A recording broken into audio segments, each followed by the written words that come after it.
Okay, here is my Bissell Power Force Bagless Turbo 6585.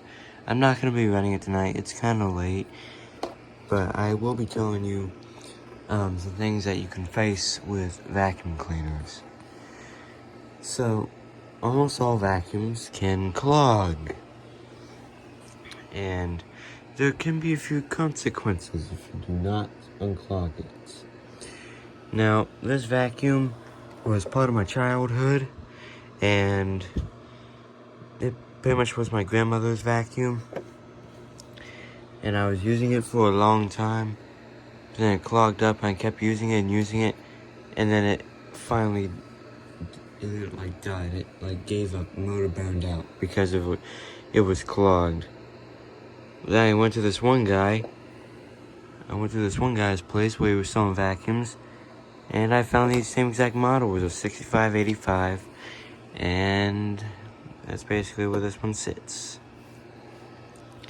So, there's a couple ways to check for clogs. Well, one, you can come out here, you can tip your vacuum back, and check in your lower hose right here, which it is somewhere. Down there. You're going to want to take a screwdriver. I don't have one in here. You're going to take a screwdriver and just poke it down in there. Or, to make things easier, you take it, you turn it around, take off the hose, and scoop down there for clogs. But first, what you want to do is you would want to turn your vacuum on and make sure that there's suction coming out of this hose. If there's no suction coming out of this hose, that's where you go to square two. You're going to want to take the hose off, and you want to feel in here while the vacuum is switched on. You want to feel in here for clogs. You want to feel for airflow. You don't feel any suction, then that's where plan B comes in place. Check your filters. And that's where your clog may be. Some filters in these vacuums can tend to choke your vacuum, like not be able to breathe. Now this is a post-motor filter right here. This doesn't really do much, I think, besides keep dust from flying out or something. Some of these filters have sense, and this looks like a replacement filter. It's yellow, and it's usually the yellow ones smell like a garage or some sort, because it kind of smells like my grandfather's garage.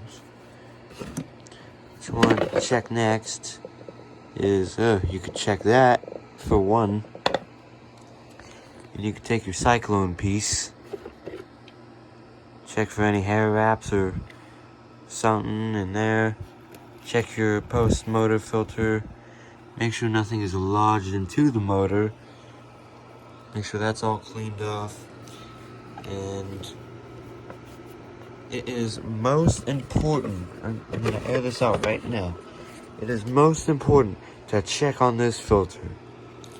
This filter is this part is your outer circular filter, and this filter keeps the dirt from coming in. Now if this filter ain't clean, then your vacuum will clog and you will lose suction. So be sure to wash this filter every once in a while. So if you have followed these steps, and your vacuum should be up and going, you can start putting the thing together. Or you can take your cyclone piece or whatever and just put it back in there. Take a post-motor filter, put it in there. I'm basically teaching some Bissell stuff. And you're gonna wanna... Is this thing seriously coming apart on me? What the heck? Put your thing back in, and then yeah. And then you can turn it around, and then you can reattach the hose.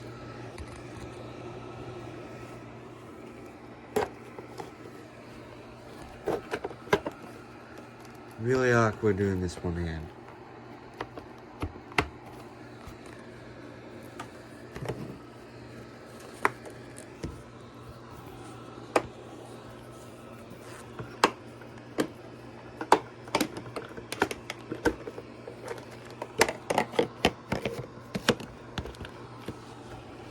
There you go.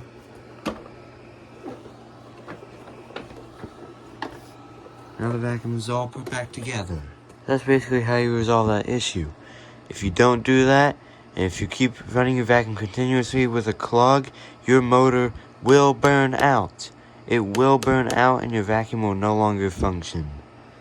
That is what happened to me. It's what happened to a couple vacuums that I have owned that had clogs. Motors have burned out and they were completely useless.